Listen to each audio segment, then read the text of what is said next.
Hey guys, new video for last Epoch 1.0, and in this video we're going to go over how to create the Fractured Crown Unique Mage helmet. So in 1.0 the recipe got a little bit changed, and if you're just wondering what base item you need to actually craft the helmet, it's now a Ruined Visage instead of the Celestial helmet. So this was the main change. The other how you crafted it is exactly the same as previous in the beta versions, that kind of stuff. So if all you wanted to know is what base to use, it's the Ruined Visage.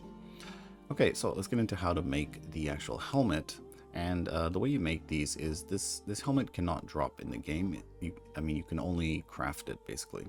So the way you craft it is you need to have a Ruined Visage.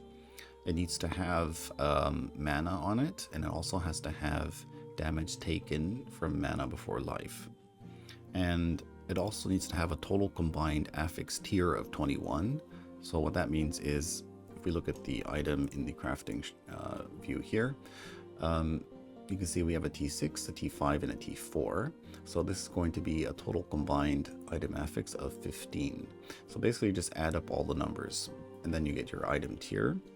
Now you can actually have one of the mods fractured, and that will still count towards the total item tier. So say we had a fractured item tier 1 affix somewhere, then that will also count towards a total item tier. So that's pretty cool. And the mana or the damage taken from mana before life can also be one of these fractured mods. That's still totally fine. Now the hard part in actually doing this is getting your item level your tier level to 21 and still having enough forging potential to use a Rune of Ascendance. That's going to be the final crafting step, is you use a Rune of Ascendance on that base you made, and it will turn into the Fractured Crown. Okay, so let's get into how to craft these. So basically, if you're in the Merchant's Guild, you can easily find bases from the helmet vendor. If you're not in the Merchant's Guild, then you're going to need to have make a filter for these ruined visage helmets on your filter. And then probably the best way to farm the base is going to be in the Temporal Sanctum over here, and then just go in here on a day where there's like enemies drop increased helmets, and then you farm up a lot of bases. Okay, so let's get into how we filter for the base. Basically, the way I like to do it is there's two ways. First, let's just set up the base parameters. We'll put it to Exalted, and then we go to a Ruined Visage. And the first way is I like to have open prefix count 1. So what this is going to do is it's going to allow you to actually craft on the mana, fracture the mana, or Glyph of Despair the mana, and then craft on the damage taken to mana before health, or the other way around.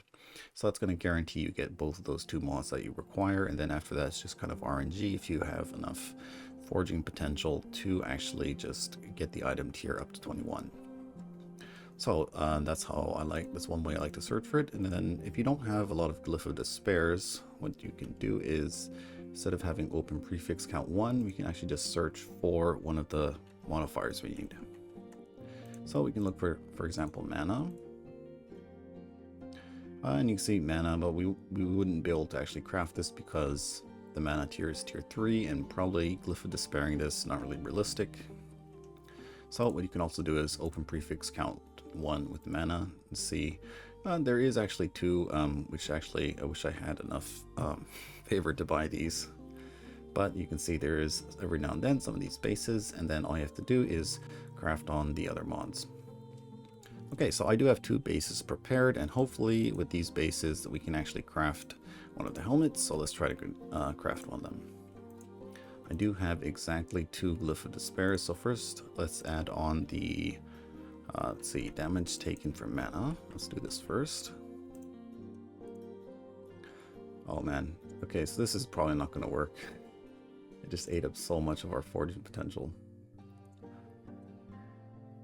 Okay, I'm not sure if I actually had a glyph in the beginning. Hopefully we get lucky. No. Okay, well, that's kind of a shame. Let's try the other one. Okay, so on this helmet, we already have mana, but all we have to do is seal this over here. Okay, things are looking good. Now let's add on this. Hopefully we get lucky now. So now we have, let's go up a little bit. We need one more. Okay, so we need 2 more tiers somewhere. Oh, and it bricked.